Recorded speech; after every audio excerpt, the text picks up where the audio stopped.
Manipur gi Pangal Singbu Meitei Lipulna Yelhoumee ni Khanglamdaba haibasi Laibak Thibani haina Laibak Minority Welfare Organization Kmwo na thadorakpa cherol amana fongdorakli.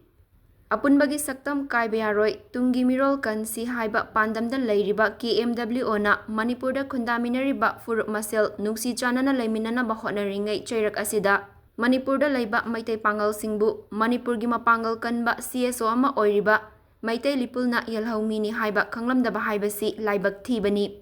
Loinana Meitei Lipulna Yelhoumee khandokpagi hak leite leiragana kanana piba hakno Meitei Lipul haibasi Manipur miyamgi CSO amara natragana Meitei ichilenaugi yaifanaba hotnariba loop amara haibasi chamamnare hairi. Ngarang nahal Manipur Press Club ta pangthokpa press conference amada Meitei Lipulgi thaumi amana Manipurda Yelhoumee furup tarakhak lei. Yelhoumee ni hairiba sing adudi Meitei, Mau, Maram, Paumei, Tangkhul, Liangmei, Jeliang, Kabui, Inpui ni mahakna furup tara hairaga mapalkhak haikhiba adu wa ngangbada chitharambagira natraga pangal paningdabagira haibasi hangningi. Matang asida organization asina haizaningbadi Meitei Lipulda Yelhoumee khandoknaba certificate pibra haiba asini. Piragana kanana karamba office na karamba matamda kanagi makhada karamba chahida pibano haibadu miyamda khanghanbiyu hairi.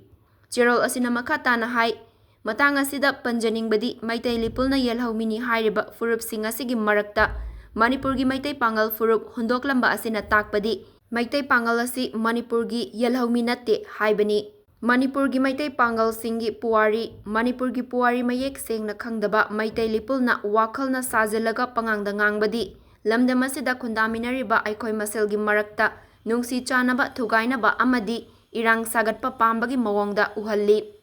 Manipur kannaba hotnabada Meitei Pangalgi athaubi kayagi ina laukhong semkiba masing thingamdrabani. Masina Meitei Lipulna Meitei Pangalgi wari Khanglamdaba haibasi miyamgi Laibak Thibani. Manipurda Meitei Pangalna CM oiduna kanglup furup khaidana Manipurgi achauba thodang kaya laukhiba adusu ningsingba chumgani. Manipur kannaba hotnabada Manipurgi Meitei Pangal singna laukhidaba thodang amata leite. Laukhide hairabadi madugi khudam changdam puthokpa ngamlabadi Meitei Lipulna organization asina Pangal miyamgi mahut sinduna ikai khumnaba uchage. Mediada wangangbada khara khazik khantharaga wangang haningi. Kanglapki irang thokpa yaba puwari chanainaba wadi nganghaningde. Manipurda khundaminariba furup singi puwari mayek sengna khangbaga loinana nungsi chanana lainanaba miyamgi oina thorakliba CSO singna hotnabiyu. Iningthau laisemba sana zawbana Manipurgi Pangal Singbu gazetted notice ta Yelhoumee ni haikhiba wafam laikhrabani masida kananasu yetpa chumloi.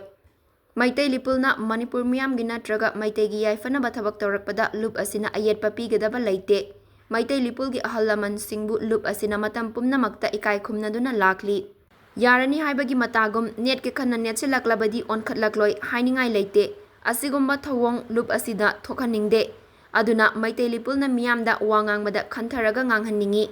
Manipurda tangdu laitadaba irang asina lamdam asigi miyam wabana kham thenglaba matamda kanglup amaga yengthinaba yaba thabakti tawhanningde. Pangal furupki ichilenau singna Meitei Lipulgi wangangda social media da wafam kaya fongdokliba adu pendabagini. Loinana miyam nungsinahandanaba natte.